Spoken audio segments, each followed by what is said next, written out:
So let's have a little overview of ceremonial magic.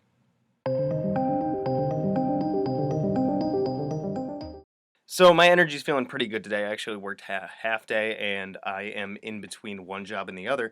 So I'm going to see if I can make a couple of videos that I can put up to keep up with my regular schedule, which is Tuesdays, Thursdays, and Fridays. You'll also notice that I have some videos on astrology that are going up on Fridays, and that's because my girl's doing those, and she happened to make all of them for all the astrological signs, and those are going to be going up on Fridays for a good while now. So I only got to do the Tuesday, Thursday stuff for a bit. So that'll help me out. And anything else that she pops up, that she comes up with, will probably stay consistent with the Tuesday, Thursday, Friday at 4 p.m. schedule. But so bookkeeping junk out of the way, pun intended. I have books. Yeah. Anyway, so we're gonna be talking about ceremonial magic. Basically, I did some research, did some thinking, took some notes and stuff, and we're just gonna talk about, in a general sense, what ceremonial magic is. So I have notes and whatnot to keep me on track. So we're just gonna go with those. If I can remove the dog ear that I made in my notebook. So ceremonial magic is a lot of people also make that look synonymous with high magic. That term. It's long, complex, and elaborate rituals, and some people call it ceremony, right? It's got many specifically made materials, like in like the Golden Dawn tradition, and even in like traditional Wiccan stuff. You have like the wand, the cup, the sword, and the pentacle, which are like the elemental weapons. Um, Other tools that go along with it are robes, candles, jewelry, like the triangle of art, oil, the bell, the crown, the layman, a book of shadows, or like a magical record book.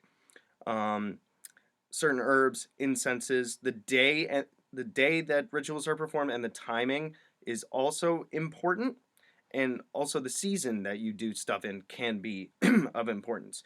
A lot of high magic rituals are scripted like a play. They have a lot of traditional phrases and sayings, like the calling the four quarters, the elemental quarters, the cardinal directions, or the watchtowers, whatever you want to call them, depending on your tradition and stuff, of course. Sorry, some argue that witchcraft is more nature and lunar based, and ceremonial magic is more solar and celestial based. Ceremonial magic is more individualistic, with the ritual space being an extension of the self, and the magic is kind of focused on self mastery and self improvement. Whereas witchcraft, let's say, is more of a communion with nature and stuff. And in ceremonial magic, we often work with a lot of different entities and spirits, and other like planetary beings, and arguably that could be witchcraft too. But witchcraft is, in a general sense, is more focused on like nature, let's say. So ceremonial magic is more routine as well, with some magicians performing rites on a regular basis. Like a lot of ceremonial magicians will have morning rites and nightly rites and things that they do on certain days or certain times of the year, and like house cleansing and things, or regular communion and evocation and invocations, things like that.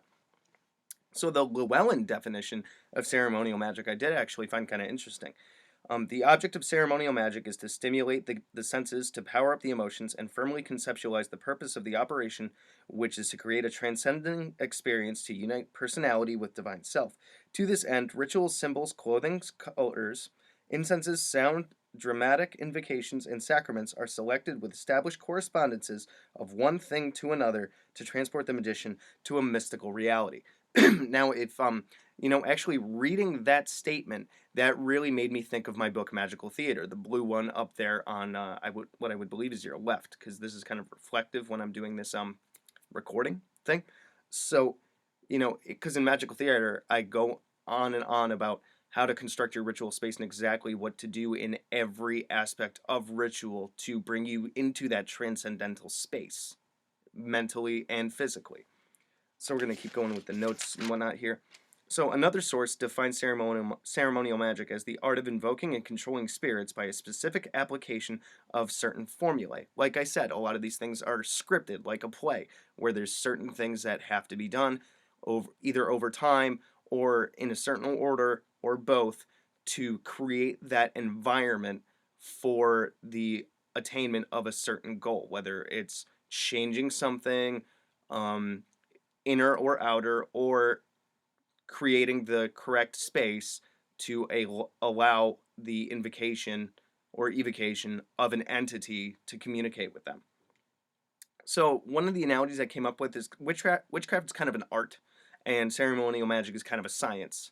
Let me know what you think about that down in the comments with that analogy. So ceremonial magic is often geared towards self-improvement or enlightenment. I think I mentioned that. Traditions include like Thelema, Wicca to an extent, Enochian magic, Hermetic Kabbalah, and even the Necronomicon, which I'm going to go into exactly how and why that's ceremonial magic probably in another video. Organizations like the Golden Dawn and the OTO are based around ceremonial magic. Some good books for ceremonial magic: The Doctrine of Ritual and High Magic by Eliphas Levi, Modern Magic, which I can't say enough good stuff of, by the way, by Donald Michael Craig, my book Magical Theater, Mastering Witchcraft by Paul Husson, which it can be difficult to find, but you can find a PDF on it if you dig deep enough on the internet. Because I think that was released in like 1960 or something. There was a copy of it at my college's library, but that mysteriously went missing. I don't know.